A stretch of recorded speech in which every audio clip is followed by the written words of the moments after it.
So, this is a off the top of my head little exercise recorded. Nothing planned too much here at all, but it just seems like recently I've come across a lot more than usual, or no, I've noticed more than usual. Um, the questions of what is a war game, what is not a war game, and what are war gamers like and what are non-war gamers like, um, and so on and so forth. Those sorts of related issues, topics, or what have you. If you spent any time on Board Game Geek, you've run across these types of things. So I was wondering, if I looked at Board Game Geek's top 100 war games, I was curious how many would I find that I would consider to be traditional Hex-and-Counter war games. So this comes about because when I think of war game, the first probably three games that pop to mind are ASL, Advanced Squad Leader, the OCS series, Operational Combat Series, and probably the third one would be Von Borey's East Front series. So example would be Barbarossa, Kiev to Rostov. Okay, so that series, the Barbarossa or East Front series. But even though these games pop to mind for me right away, that's not represent. I have a strong suspicion that's not representative of what really war games are. And so I took a quick look at the top 100, and it surprised me. It surprised me. So this is not I wanted to right away couch this in terms of things have changed. Okay, I'm cutting that out of my vocabulary for this here because I'm in no position to talk about what has or hasn't changed. So I cut that out, and it's more just isn't this an interesting, eye-opening experience for me to see, using Board Game Geek's Top 100, what are war games really? So to back up, I said I'm not in a position to talk about what has changed because, as I've mentioned before, I'm not an old school gamer. I'm not an old timer at all. Okay, so I was thinking about this. What does that mean to me? That means to me, so I'm not an old timer war gamer, a classic era war gamer, whatever. I did not have a. So what does that mean? I did not have a subscription to Strategy and Tactics when SPI was still producing it. I did not buy Squad Leader off of a toy game store shelf. I did not spend time as a freshman and sophomore in college, playing some monster war game 36 hours straight over a weekend, surviving off of Cheetos and 16 liters of Dr. Pepper. I'm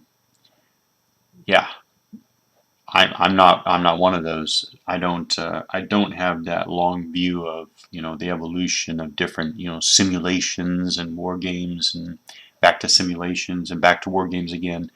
Now, I'm not making fun of this at all. I actually find the history of this all very, very interesting. I'm one of those people who would sit down with a full-length book that's a history of wargaming. So I mean, I am very interested, very, very interested in hearing the the history, the different eras, the different major designers. Yeah. So, anyways, I am very interested in that stuff. I just to make it clear, I was not part of that before. So I date my time. I picked up the Hex-and-Counter war. Yeah, see, there I go again. I picked up the tabletop. I'll say map and counter, maybe map and counter format. Yeah, I'm not even sure about that, but I will say I picked up tabletop wargaming as a full-time. Yeah. Actually, I just picked up wargaming as a full-time hobby. Really, 2010, which is funny. That corresponds. I noticed the other day that corresponds to uh, when I created my profile on Board Game Geek. So it's kind of funny. I now have a date in black and white um, for when I can date my decision to pick it up as a full-time hobby. Um, I can definitely talk about on again, off again experiences with war games before that, but full-time hobby, yeah, only 2010. So I'm one of those late converts, and whatever that means or doesn't mean. So that's that, and then so we'll go through and take a look at the board. Oh yeah, I was going to talk about the Board Game Geek's top 100. I actually don't know. I cannot say with any authority what this list represents, but I always thought it at least represents or reflects.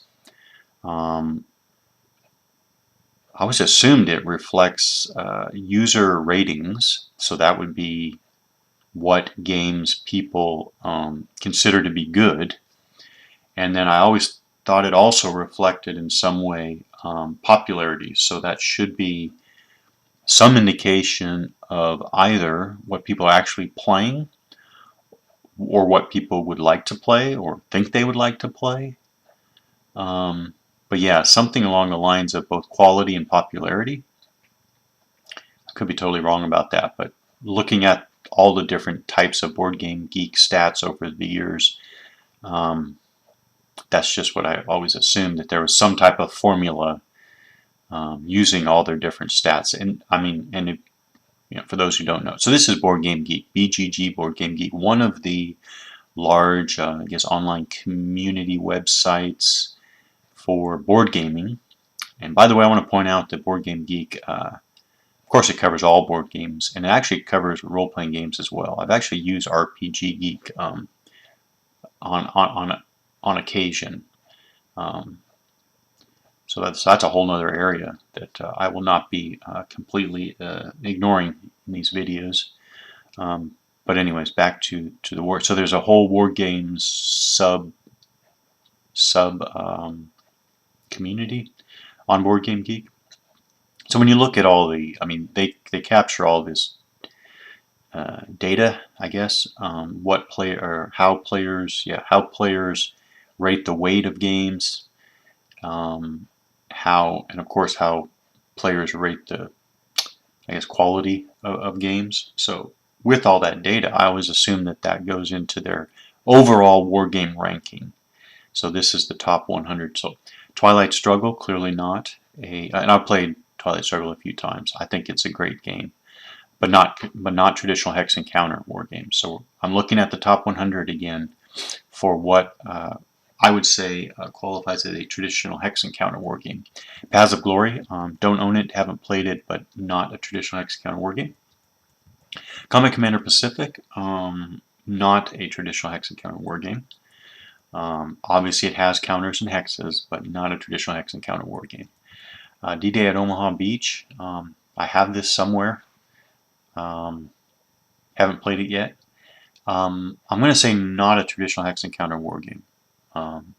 You know, I may be wrong about that. I haven't played it. I'm not going to say it's a traditional Hex-and-Counter war game. I guess the first definition is I don't think I'm going to include any solitaire games. Traditional Hex-and-Counter war game I don't think of as solitaire games. Again, that's definitely debatable. Here I Stand, don't own it, haven't played it. I don't think it's a traditional Hex-and-Counter war game. Command Commander Europe, again, I have this one. I've played it. I like it a lot, but not traditional Hex-and-Counter war game. Virgin Queen, don't own it. Haven't played it. I don't know. I don't know whether it is or is not a traditional Hex-and-Counter war game. Same with Sekigahara. I don't own it, haven't played it, don't know, but I don't think it's a traditional Hex-and-Counter war game. Hannibal Rome versus Carthage. I don't think it's a traditional Hex-and-Counter war game. Maria, I know is not, because I used to own Friedrich. And I think Maria is a game in the same family as Friedrich.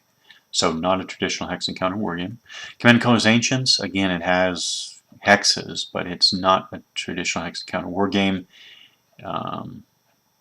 No, it's a card. Not even sure what term. It uses cards and blocks, so it uses cards for actual gameplay, or I should say, uses cards to drive core gameplay mechanics, and it has blocks. Not a traditional Hex-and-Counter war game. I played it. C&C Ancients, great game, great game. War of the Ring, I don't know, but I'm assuming it's not a traditional Hex-and-Counter war game. Now, Advanced Squad Leader, number 13 already. So I'm going to record this. ASL, the first traditional Hex-and-Counter war game. Very interesting. Number 13, traditional Hex-and-Counter war game. Fire in the Lake, not traditional Hex-and-Counter war game. Napoleon's Triumph, not a traditional Hex-and-Counter war game. Command & Colors Napoleonics, no. Up Front, no. I don't know, don't own it, haven't played it. Probably, from what I've read, a traditional war game, a classic war game, but not classic Hex-and-Counter war game. Wait, I added another criteria, didn't I? Inadvertently. I'm not looking for classic Hex-and-Counter war games. I'm looking for Hex-and-Counter war games in Board Game Geek's Top 100. So, separately, Up Front is probably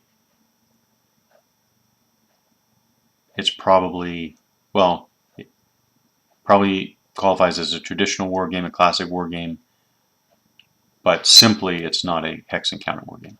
Star Trek, Star Wars, Star Trek, Star Wars X-Wing Miniatures game, definitely not a traditional Hex-and-Counter war game. 7075 Rebellion, don't own it, haven't played it, but I don't think it is a Hex-and-Counter war game. Advanced Squad Leader Starter Kit number 3. Yes, but obviously it's interesting. The second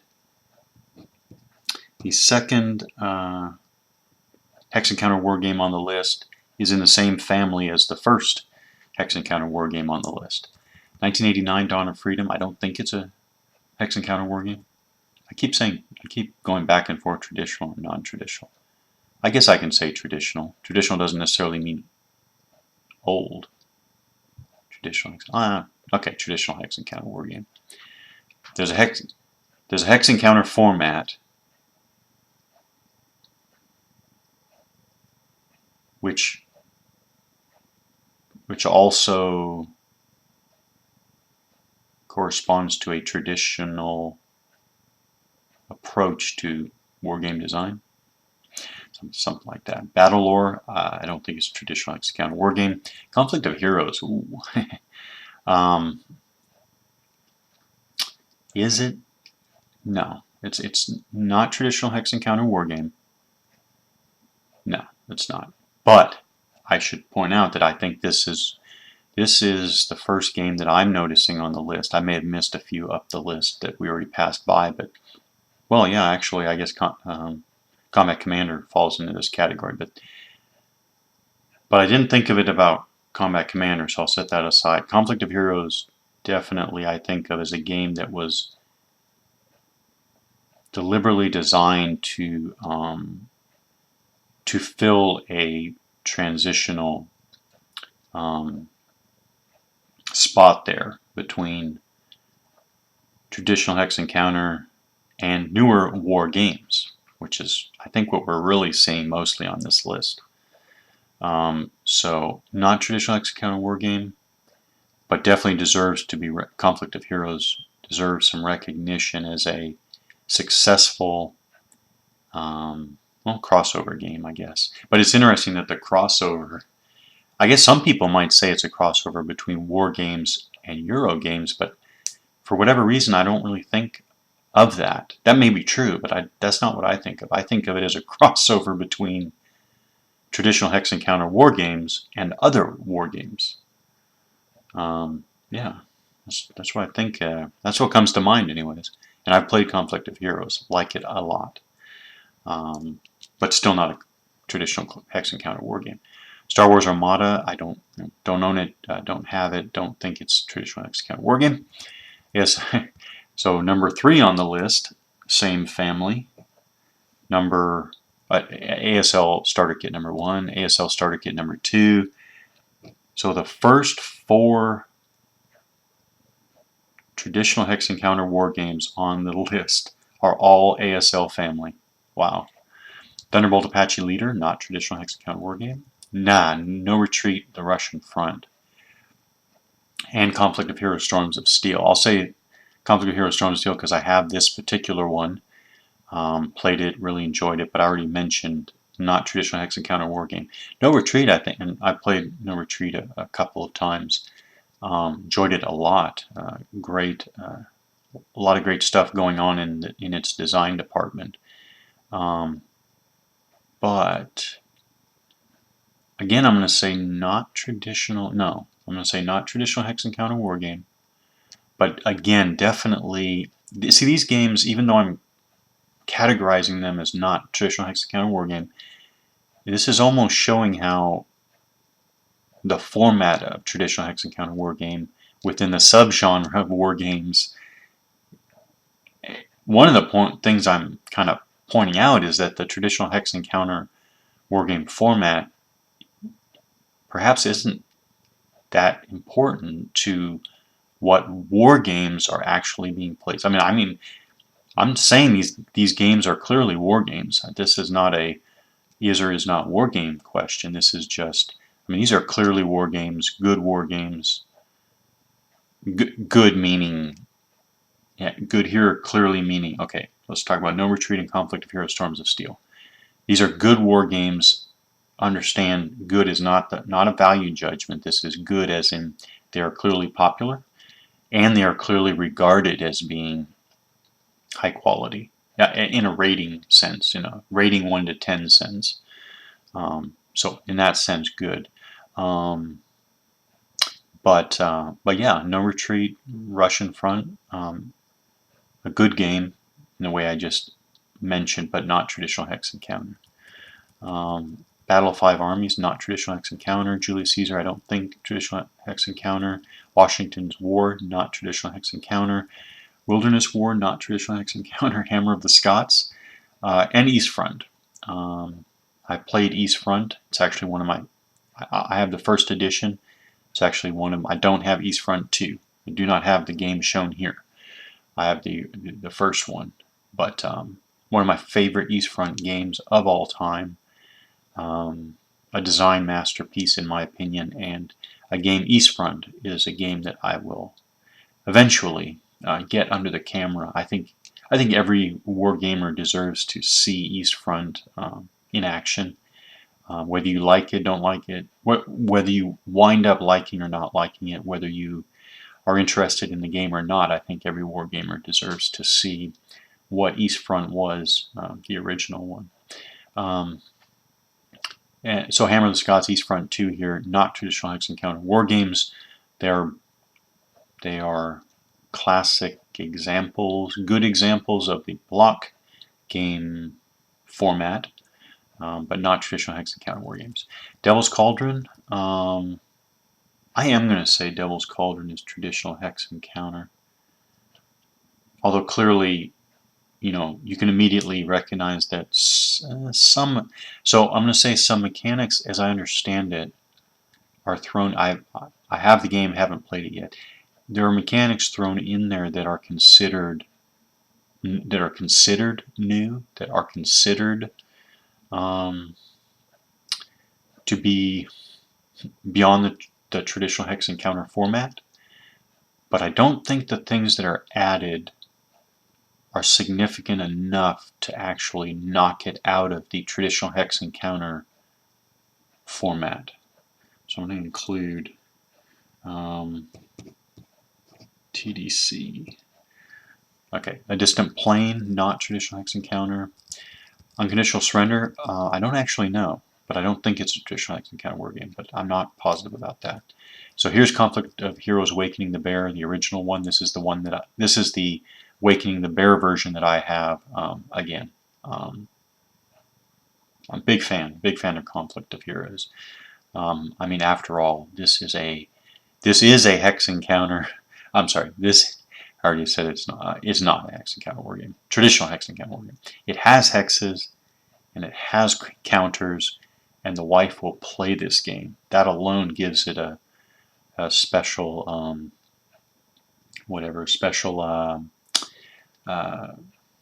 award in my book.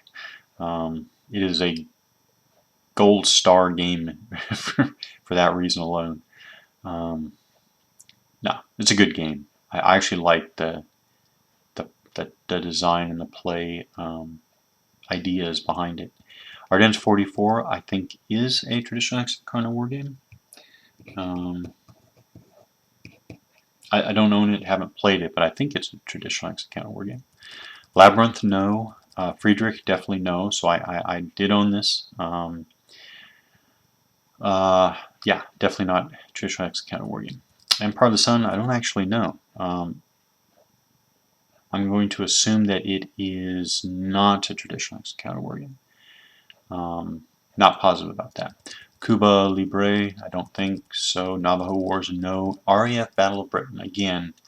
So I had this game for about 3 years, carrying it around in shrink wrap. I was terrified to open it because I thought it was going to be a components quality disaster. I finally opened it a few days ago, and lo and behold, I feel silly that I was dreading this all along. My copy looks great. Haven't played the game yet, so I don't know if there are any like missing play aids, but I was pleasantly surprised with the component quality. So huge sigh of relief for that. And I'm very, very happy that I have this game for the place it holds in wargaming history. Very happy. Now is this is this traditional Hex-and-Counter? I'm going to say it's not traditional Hex-and-Counter, but again, this game is a good example of a borderline game, especially since it has 2-player and solitaire versions in the same box. Well, a good example of a borderline game, but I'm going to leave it out of the list of traditional Hex-and-Counter. Breakout Normandy, not traditional Hex-and-Counter. Again, a classic game, but not traditional Hex-and-Counter format. Hornet Leader, no. Liberty Roads. So I do have this. Beautiful components. Haven't played it yet, but I'm going to actually say it is traditional Hex-and-Counter, but I am not at all convinced of that. I definitely need to at least read through the rules cover to cover and or play it to determine whether I would call it traditional Hex-and-Counter. But I'm gonna go ahead and put it in the category of traditional Hex-and-Counter, even though it's vibrant components. Yeah, that's all I'll say so far. Looks great. Out of the box. For the People, no. A Few Acres of Snow, definitely not traditional Hex-and-Counter. A Victory Lost, I guess, yes. So Victory Lost I will put in the category of traditional Hex-and-Counter. The Civil War, I guess, I'm not actually sure, but I'll say yes, traditional Hex-and-Counter. Again, not sure, don't have it, haven't played it, but go ahead and guess that's traditional Hex-and-Counter. Alien Abyss, no. The Hunters, I don't think so. Churchill, no. Squad Leader, okay, so another from the same family that we've already identified. So isn't that so far I'm at number 57 of the top 100, and already I have 5, 6, 7, 8, 9. Already I have 10 traditional Hex-and-Counter war games, but 5 of those 10 are all in the SL ASL family. Interesting. Memoir 44. No. Red Winter, I'm thinking yes. Don't own it, haven't played it, but I'm thinking traditional Hex-and-Counter wargame format. Pursuit of Glory, no. Space Empires 4X, no. Successors, no. Unhappy King Charles, I don't think so. No. So this is the first version, the original version of East Front, dating from 1991. I can't say enough good things about this game, but that's for a separate time. But not traditional Hex-and-Counter. This is classic block game in the Columbia Games tradition, but not traditional Hex-and-Counter. Europe Engulfed, I don't think so. Romulan Desert, no. Another classic block game. Battle Lore, no. Great Battles of Alexander, yes. I'll call this traditional Hex-and-Counter. Yeah. Normandy 44, yes. I think so. Have this, haven't played it yet, but I think it is traditional Hex-and-Counter. Field Commander Napoleon, I don't think so. Okay, Fighting Formations, good example. I don't own it, haven't played it, not really interested in it either.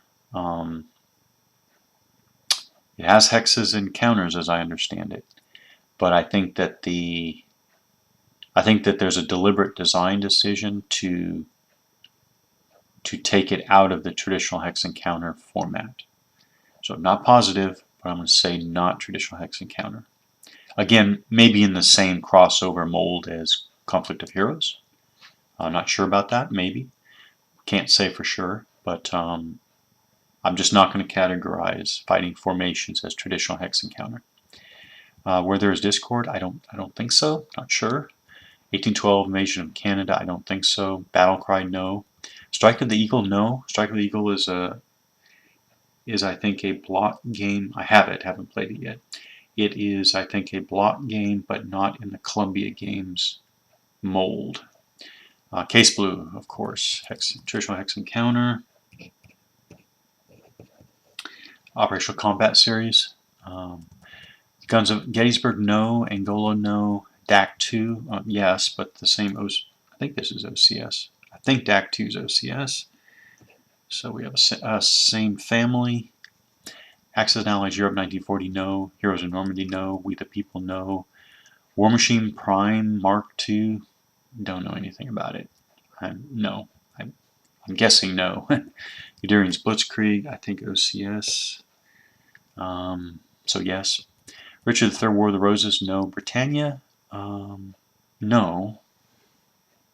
I actually have that game. I'm going to take a look at it. I'm going to take a closer look at that game, but not traditional Hex-and-Counter. Battle of Westeros, no, I don't think so. Warriors of God, I don't think so. Axis and Allies Anniversary Edition, no. Empires in Arms, I'm not actually sure, but I'm going to put it in. I'm not sure, but I'm going to put it in the traditional Hex-and-Counter category. Again, not sure about that. Don't know and haven't played. Sword of Rome, I don't think. Traditional Hex-and-Counter. Quartermaster General, no.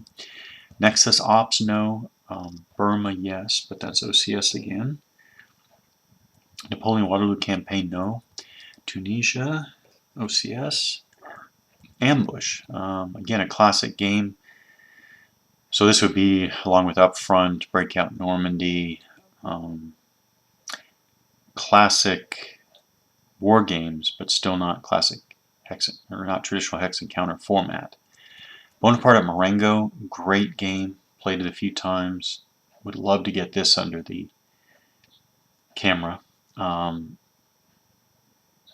not traditional Hex-and-Counter. Maneuver, no, and Fab Bulge, no. Fab Bulge, some type of block. I have it. Haven't dug it out in a long time. Haven't played it. Some type of block game variant, but not Columbia Games tradition, but not traditional Hex-and-Counter. So very interesting. In the top 100, we have five in the ASL SL tradition. We have 5 in the OCS family. So right there. So what do we have? 1, 2, 3, 4, 5, 6, 7, 8, 9. So I have in the top 100 there are 19 games. Let me check this one more time. 1, 2, 3, 4, 5, 6, 7, 8, 9. Okay.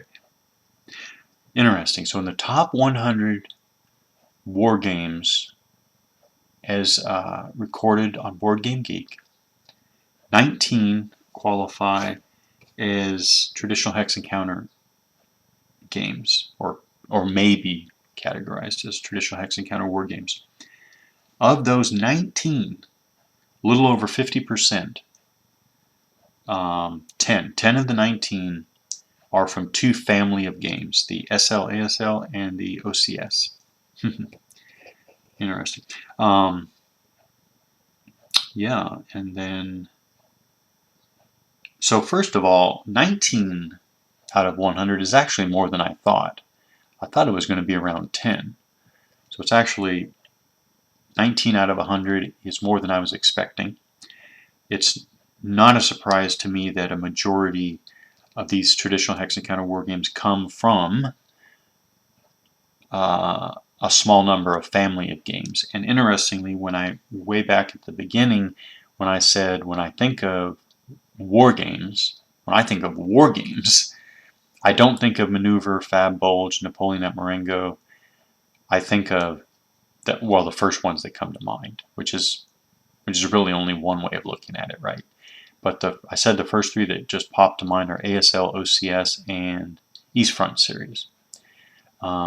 It's interesting that two of the three that popped to mind for me are the two families represented by more than 50% of the traditional Hex-and-Counter war games on the top 100. Again, a bunch of off-the-cuff analysis. I'm not even sure I'd call this analysis. Observations. So a bunch of observations about, but these observations go to what are war games and what are Hex-and-Counter war games. Yeah. Now there is one, I'll say one more thing before I wrap this up, and that is I wonder how many games of these top 100 that we just went through, both war games and the traditional Hex-and-Counter war games, are on this list, are rated and on this top 100 because of people's perceptions about the games. That is, let's go to, just use an example. Let's talk about Empires in Arms. Is Empires in Arms number 90 on this list of top 100 because it's really being played that much today and it's regarded this highly today compared to other games released today? So is Empires in Arms, released in 1983, actually being compared and played comparable to Great Battles of Alexander? I don't know. I really don't know. But I don't think so. So does this represent the opinion of the gaming community on Board Game Geek who actually rate games? I don't doubt that. No. This is not a question of whether Empires in Arms deserves to be number 90. I don't know if it does or doesn't.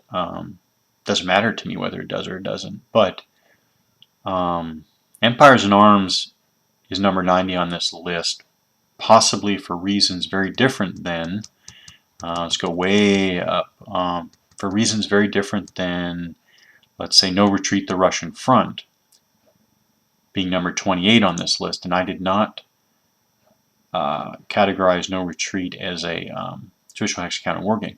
Thunderbolt Apache Leader, it being number 27, or well, Star Wars Armada being number 24. Yeah, just wondering what's going on underneath the numbers here, because I think it's different for a lot of these different games for how they wind up on this list at the spot that they do. Again, this has nothing to do with whether any game here on this list of 100 deserves to be where it is. This has nothing to do with, yeah, this has nothing to do with deserving, but it does have to do with what data formulations, formulas are behind the numbers here. What I don't doubt that this top 100 of Board Game Geek represents what is, again, what is generally popular and what is generally considered to be good games. Yeah. With the understanding that at least at the bottom level, the input is a lot of opinion, which is okay. That's the way it is, right? So anyways, this has been an interesting look for me anyways. And this would, oh, I'm sorry, this is the underlying point. This is the underlying point. If I come away with anything by this little diversion, it's that Hex-and-Counter war games are not in any way, I don't know, tied to, that format is not tied to any meaningful definition of war game. There are many, many, many different formats out there. So war games is definitely a much broader idea, and obviously a much broader community than I guess I think of when I just think of war games off the top of my head. That's the point. All of these different, whether it's, you know, I'm just looking at coin games, whether it's fantasy strategy games, whether it's block games, and so on and so forth. These are all just different formats of war games. These are obviously what many players consider to be war games, and I guess there's merit in that. Although we can always look more closely at that. There's nothing wrong with looking at that more closely, and there's absolutely nothing wrong in my book with debating whether, let's say, whether Virgin Queen is a war game or not, whether Combat Commander Europe is a war game or not, or whether it's a simulation or not. I mean,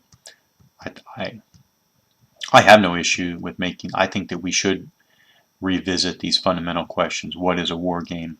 Is Twilight Struggle a war game? I don't have any issue with the questions, exploring it again and again.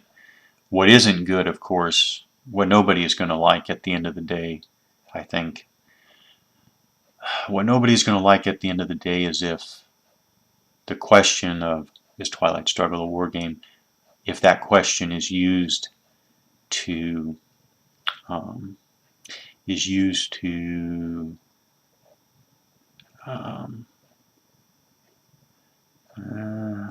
there are lots of words that I'm trying to avoid using, and I'm gonna not use those words that are coming to mind. It's not good if the question is used, well, I guess just to pick fights, for lack of a better way of putting it. But that's it. If the question is used to enjoy thinking about the hobby and game design and war and military history and so on and so forth, it's good. I should probably revisit that sometime in the future, but this has been a definite diversion. I probably should get back to playing something.